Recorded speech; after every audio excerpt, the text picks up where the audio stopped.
നിങ്ങൾ ആരാണ്? എന്താണ് നിങ്ങളുടെ ദൗത്യം? നമസ്കാരം. ഇന്ന് ഞാൻ നിങ്ങളോട് സംസാരിക്കാൻ ആഗ്രഹിക്കുന്നത് നിങ്ങൾ ചെയ്യുന്ന ബിസിനസ്സിനെ കുറിച്ചോ നിങ്ങൾക്ക് എന്ത് നേടണം എന്നതിനെക്കുറിച്ചോ അല്ല. അതിനേക്കാൾ പ്രധാനപ്പെട്ട ഒരു ചോദ്യമുണ്ട്.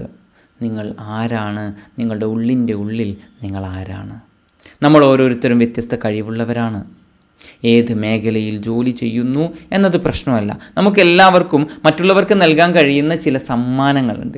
എൻ്റെ വിശ്വാസത്തിൽ നമ്മുടെ സ്നേഹം കഴിഞ്ഞാൽ മറ്റൊരാൾക്ക് നമുക്ക് നൽകാൻ കഴിയുന്ന ഏറ്റവും വലിയ സമ്മാനം നമ്മുടെ അധ്വാനമാണ്. എൻ്റെ കാര്യത്തിൽ ഈ അധ്വാനം നിങ്ങൾ ആഗ്രഹിക്കുന്ന ലക്ഷ്യത്തിലേക്ക് എത്താൻ നിങ്ങളെ സഹായിക്കുക എന്നതാണ്.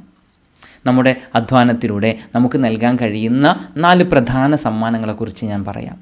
ഒന്നാമതായിട്ട് കലാകാരൻ, വിദഗ്ധൻ. നമുക്ക് മറ്റൊരാൾക്ക് നൽകാൻ കഴിയുന്ന ആദ്യത്തെ ഗിഫ്റ്റ് എന്നത് ഒരു മികച്ച കലാകാരനോ വിദഗ്ധനോ ആകാനുള്ളതാണ്. ഇതാണ് നിങ്ങളുടെ പ്രധാന കഴിവെങ്കിൽ പുതിയ കാര്യങ്ങൾ സൃഷ്ടിക്കുന്നതിലാണ് നിങ്ങൾക്ക് ആവേശം തോന്നുന്നത്. കലാകാരന്മാർ ചെയ്യുന്ന അതാണ്. കലാകാരൻ എന്ന് ഞാൻ പറയുമ്പോൾ ചിത്രം വരയ്ക്കുന്ന ഒരാളെ മാത്രമല്ല ഉദ്ദേശിക്കുന്നത്. നിങ്ങളുടെ കല ഒരുപക്ഷെ ഏറ്റവും നന്നായി ചികിത്സിക്കുന്ന ഒരു ഡോക്ടറാവാം, അല്ലെങ്കിൽ മികച്ച രീതിയിൽ ഒരു സോഫ്റ്റ്വെയർ കോഡ് എഴുതുന്ന ഒരാളായിരിക്കാം, അല്ലെങ്കിൽ ഒരു ഫാഷൻ ഡിസൈൻ അറിയുന്ന ഒരു ആളായിരിക്കാം. ഇത്തരത്തിൽ ഏതെങ്കിലും രൂപത്തിലുള്ള ഒരു ഉൽപ്പന്നമോ സേവനമോ ഫലമോ ഉൽപ്പാദിപ്പിക്കാൻ വേണ്ടി ജീവിക്കുന്നു. അതോടൊപ്പം ആളുകളുടെ ജീവിതത്തിൽ അവർക്ക് ഉണ്ടാക്കുന്ന സ്വാധീനം കാണാൻ ആഗ്രഹിക്കുന്നതുവരുമാണ്. ഇതാണ് അവരുടെ പ്രാഥമിക പ്രേരണയും സന്തോഷവും. കലാകാരന്മാർക്ക് പണം വേണം, നമുക്കെല്ലാവർക്കും പണം വേണം. എന്നാൽ കലാകാരന്മാർ അതൊരിക്കലും അവരുടെ ആദർശം വിട്ട് കളിക്കില്ല. ബിസിനസ് വിൽക്കാൻ അവർ ആഗ്രഹിക്കുന്നില്ല. ബിസിനസ് വിൽക്കുന്നതിനെക്കുറിച്ച് ഞാൻ പറയുമ്പോൾ കലാകാരൻ ആ സംശയത്തോട് ചോദിക്കും, എന്തിനാണ് ഞാനത് ചെയ്യുന്നത്? ബാക്കിയുള്ള ജീവിതകാലം മുഴുവൻ എനിക്ക് ചെയ്യേണ്ടത് ഇതല്ലേ? ഇതിൽ തെറ്റൊന്നുമില്ല. പക്ഷേ ഈ ഒരൊറ്റ ചിന്താഗതി മാത്രമാണ് നിങ്ങൾ ഉപയോഗിക്കുന്നതെങ്കിൽ ബിസിനസ്സിൽ നിങ്ങൾക്ക് കെട്ടിപ്പടുത്തുയർത്താനുള്ള അതിനൊരു പരിധി ഉണ്ടാവും. ഇനി രണ്ടാമതായിട്ട് മാനേജർ, അഡ്മിനിസ്ട്രേറ്റർ. രണ്ടാമത്തെ സമ്മാനം മാനേജർ അല്ലെങ്കിൽ നടത്തിപ്പുകാരനാവുക എന്നതാണ്. ഇവരുടെ കഴിവ് പ്രവർത്തനങ്ങളെയും അതേപോലെ ക്രമീകരണങ്ങളെയും നിയന്ത്രിക്കുന്നതിലാണ്. മാനേജർമാർക്ക് നിയമങ്ങൾ, ചിട്ടകൾ എന്നിവ ഉണ്ടാക്കാൻ ഇഷ്ടമാണ്. ഒരു സ്ഥാപനത്തിലെ ജോലികൾ കൃത്യമായിട്ട് കാര്യക്ഷമതയോടെ നടക്കുന്നു എന്ന് ഉറപ്പാക്കുന്നുണ്ട്. ഇവർക്ക് ആളുകളെ നിയന്ത്രിക്കുന്നതിനേക്കാൾ കൂടുതൽ താല്പര്യം ഈ പ്രവർത്തന രീതികളെ മെച്ചപ്പെടുത്തുന്നതാണ്. ഇവരാണ് ഒരു ബിസിനസ്സിൽ സിസ്റ്റം കൊണ്ടുവരുന്നത്. ഒരു ബിസിനസ് എന്നത് ശരിക്കും ആളുകൾക്ക് മൂല്യം നൽകുന്നതിന് വേണ്ടിയുള്ള സംവിധാനമല്ലേ? അപ്പോൾ ഈ സംവിധാനത്തിൽ ഒരു സിസ്റ്റം നിലനിർത്താൻ കഴിയുന്നില്ലെങ്കിൽ നിങ്ങൾ സ്ഥാപനം വിട്ടു പോകുമ്പോൾ ബിസിനസ്സും ഇല്ലാതാകും. ഒരു സ്ഥാപനം നമുക്കറിയാം, അത് ഒരു സ്കൂളായാലും ഇനി അതൊരു മോളായാലും അല്ലെങ്കിൽ വേറെ ഏതെങ്കിലും ഒരു കമ്പനി ആയാലും അവിടെ ആളുകൾ മാറിയാലും മുന്നോട്ട് പോകുന്ന കാണുന്നില്ലേ? അങ്ങനെ പോകണമെങ്കിൽ അവിടെ ഒരു സിസ്റ്റം വേണം. അത് ഉണ്ടാക്കിയെടുക്കുന്നത് ഇവരാണ്. നിങ്ങളൊരു മാനേജറാണോ? ഇനി മൂന്നാമത്തെ സമ്മാനം ലീഡർ ആകാനുള്ളതാണ്, അഥവാ നേതാവ്. നിങ്ങളുടെ അധ്വാനം പ്രധാനമായും ആളുകളെ നയിക്കുന്നതിലാണ്. നിങ്ങൾക്ക് ആളുകളെ പ്രചോദിപ്പിക്കാൻ അതേപോലെ ഒരു പൊതു ലക്ഷ്യത്തിലേക്ക്, ഒരു വിഷനിലേക്ക് എത്തിക്കാൻ വേണ്ടിയിട്ട് നിങ്ങൾക്ക് ഇഷ്ടമാണ്.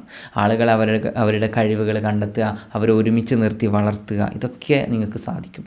നേതാക്കൾക്ക് മാനേജ്മെൻറ്റിനേക്കാൾ കൂടുതൽ താല്പര്യം മനുഷ്യബന്ധങ്ങളിലാണ്. ഇവരാണ് ഒരു സ്ഥാപനത്തിലെ ഒരു മികച്ച സംസ്കാരം കൊണ്ടുവരുന്നത്. ഇങ്ങനെയുള്ളവർ ഒരു കമ്പനിയുടെ ഫേസാണ്.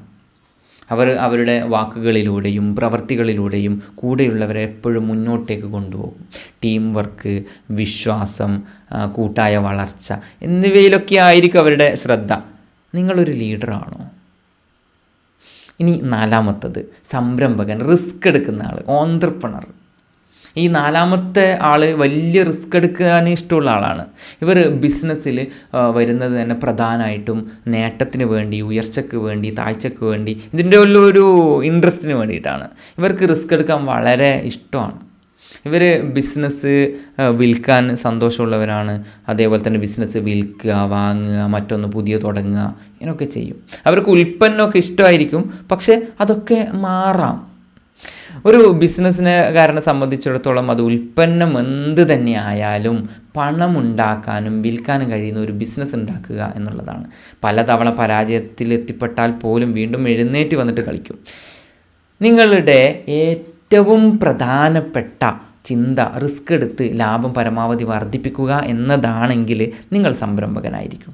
പലരും സമൂഹത്തിൻ്റെയോ കുടുംബത്തിൻ്റെയോ സമ്മർദ്ദം കൊണ്ട് സംരംഭകനാവാൻ ആഗ്രഹിച്ച് നടക്കുന്നുണ്ടാകും. എൻ്റെ അടുത്തൊരു സുഹൃത്ത് വന്നു. അദ്ദേഹം ഒരു സെൻറ്റർ നടത്തുന്ന ഒരു കൗൺസിലറാണ്. അദ്ദേഹം മികച്ച ഒരു സംരംഭകനാണെന്ന് പറഞ്ഞു. ഞാൻ അദ്ദേഹത്തോട് ചോദിച്ചു, നിങ്ങൾ ആളുകളെ കൗൺസിലിംഗ് ചെയ്യുന്നതോ അതോ ഈ ബിസിനസ് വിറ്റിട്ട് ഒരു 10 ഇരട്ടി ലാഭം ഉണ്ടാക്കുന്നതാണോ ഇഷ്ടം, ഏത് തിരഞ്ഞെടുക്കുമെന്ന് ചോദിച്ചു. അയാൾ പറഞ്ഞു, ഞാനൊരിക്കലും അത് ബിസിനസ് അങ്ങനെ ചെയ്യൂല, വിൽക്കൂല. അപ്പോൾ അത് ക്ലയൻറ്റിനോട് ചെയ്യുന്ന ഒരു തെറ്റല്ലേ. ഞാൻ അദ്ദേഹത്തോട് പറഞ്ഞു, നിങ്ങൾ യഥാർത്ഥത്തിൽ ഒരു ഉൽപ്പാദനക്ഷമതയുള്ളൊരു കലാകാരൻ മാത്രമാണ്, പണമുണ്ടാക്കുന്നുണ്ട്. പക്ഷേ അതിൻ്റെ ഒരു പരമാവധി ലാഭം നേടാൻ അദ്ദേഹത്തിന് ശ്രമിക്കാൻ പറ്റുന്നില്ല. ആളുകൾക്ക് വേണ്ടി കൂടുതൽ നല്ല കാര്യം ചെയ്യുക എന്നതാണ് അയാളുടെ സ്വഭാവം. അതുകൊണ്ട് തന്നെ യാഥാർത്ഥ്യത്തിൽ പണം ഒരു പ്രശ്നമല്ലെങ്കിൽ നിങ്ങൾ എന്ത് ചെയ്യും? നിങ്ങൾക്ക് നിർമ്മിക്കാൻ, അതേപോലെ തന്നെ ആളുകളെ സന്തോഷിപ്പിക്കാനും ആണോ ഇഷ്ടം ഒരു കലാകാരനായിട്ട്? അല്ലെങ്കിൽ ഈ സിസ്റ്റമൊക്കെ ഉണ്ടാക്കുന്ന ഒരാളായിട്ടാണോ, മാനേജറായിട്ട്? അതുമല്ലെങ്കിൽ നിങ്ങൾക്കൊരു സ്ഥാപനത്തെ നിയന്ത്രിക്കുന്ന ഒരു ലീഡർ ആവാനാണോ ഇഷ്ടം? ഇതൊന്നുമല്ലെങ്കിൽ റിസ്ക് എടുക്കാനും ഉണ്ടാക്കാനും വിൽക്കാനും അങ്ങനെയുള്ള ഒരാളായിട്ടാണോ നിങ്ങൾക്കിഷ്ടം? നിങ്ങളുടെ സ്വഭാവം എന്താണ്? നിങ്ങൾക്ക് ഈ 4 കഴിവുകളുണ്ടാവാം, പക്ഷേ അവ തുല്യമല്ല. ഓരോ ആൾക്കും ഓരോന്നിലായിരിക്കും കൂടുതൽ താല്പര്യം ഉണ്ടാവുക, കഴിവുണ്ടാവുക. സംതൃപ്തിയുടെ രഹസ്യം എന്താണെന്നറിയണോ? നിങ്ങളുടെ സമയത്തിൻ്റെ ഭൂരിഭാഗവും നിങ്ങളുടെ യഥാർത്ഥ സ്വഭാവവുമായി യോജിപ്പിച്ച് ചെലവഴിക്കുക എന്നതാണ്. സമ്മർദ്ദത്തിലായിരിക്കും, ഒരു പ്രഷർ കൂടുന്ന സമയത്ത് എപ്പോഴും നമ്മുടെ യഥാർത്ഥ സ്വഭാവത്തിലേക്ക് തിരിച്ചു പോകും. കലാകാരൻ ഉൽപ്പന്നത്തിലേക്ക് പ്രവർത്തിക്കാൻ വേണ്ടി മടങ്ങും. മാനേജർ, നേതാവ് സ്ഥാപനത്തെ മാറ്റാൻ ശ്രമിക്കും. സംരംഭകൻ അത് വിറ്റ് മറ്റെന്തെങ്കിലും ചെയ്യാൻ ആഗ്രഹിക്കും. അതുകൊണ്ട് നിങ്ങൾക്ക് എന്ത് വേണം എന്നതല്ല ചോദ്യം, ഏറ്റവും കൂടുതൽ സംതൃപ്തി ലഭിക്കാൻ നിങ്ങളുടെ യഥാർത്ഥ സ്വഭാവം എന്താണ്? നിങ്ങളിൽ പലരും ഒരു സംരംഭകനാവാൻ ആഗ്രഹിക്കുന്നുണ്ടാവാം. ഉള്ളിൻ്റെ ഉള്ളിൽ നിങ്ങളൊരു കലാകാരനാണെങ്കിൽ നിങ്ങൾ സ്വന്തമായി മറ്റെന്തെങ്കിലും ബിസിനസ് തുടങ്ങുന്നതിനേക്കാൾ നല്ലതൊരു പക്ഷേ കഴിവുള്ള ഒരു കലാകാരനായിരിക്കുന്നതായിരിക്കും നല്ലത്. എന്നിട്ട് ലോകത്തിലെ മികച്ച സംരംഭകരിൽ നിങ്ങളുടെ പണം നിക്ഷേപിക്കുക. അവർ എല്ലാ റിസ്ക്കും ഏറ്റെടുക്കുമ്പോൾ നിങ്ങൾ സന്തോഷത്തോടെ ഇരിക്കാനും ഇഷ്ടമുള്ളത് ചെയ്യാനും കഴിയും. നിങ്ങൾക്ക് യഥാർത്ഥ സ്വഭാവവുമായി യോജിക്കാൻ കഴിയുമെങ്കിൽ ധാരാളം സമ്മർദ്ദം ഇല്ലാതാക്കാൻ കഴിയും. നിങ്ങൾക്ക് കൂടുതൽ സംതൃപ്തിയും കൂടുതൽ കാര്യക്ഷമതയും വർദ്ധിപ്പിക്കാൻ കഴിയും. പക്ഷേ നമ്മളിൽ പലരും സാമൂഹിക സ്വാധീനം കാരണം ഒരു അഹങ്കാരത്തോടെ പറയും, എനിക്ക് സംരംഭകനാകണം, ഗൂഗിളിനെ പോലെ അല്ലെങ്കിൽ അംബാനിയെ പോലെയുള്ള ഒരു വ്യക്തിയാവണം എന്നൊക്കെ. അതുകൊണ്ട് നിങ്ങളുടെ ഉള്ളിൻ്റെ ഉള്ളിൽ ആരാണ്? നിങ്ങളുടെ യഥാർത്ഥ സ്വഭാവത്തിൽ നിങ്ങൾ ആരാണ്? അവസാനമായി പറയട്ടെ, പണത്തിന് നിങ്ങളെ പൂർണ്ണമായി സന്തോഷിപ്പിക്കാൻ കഴിയില്ല.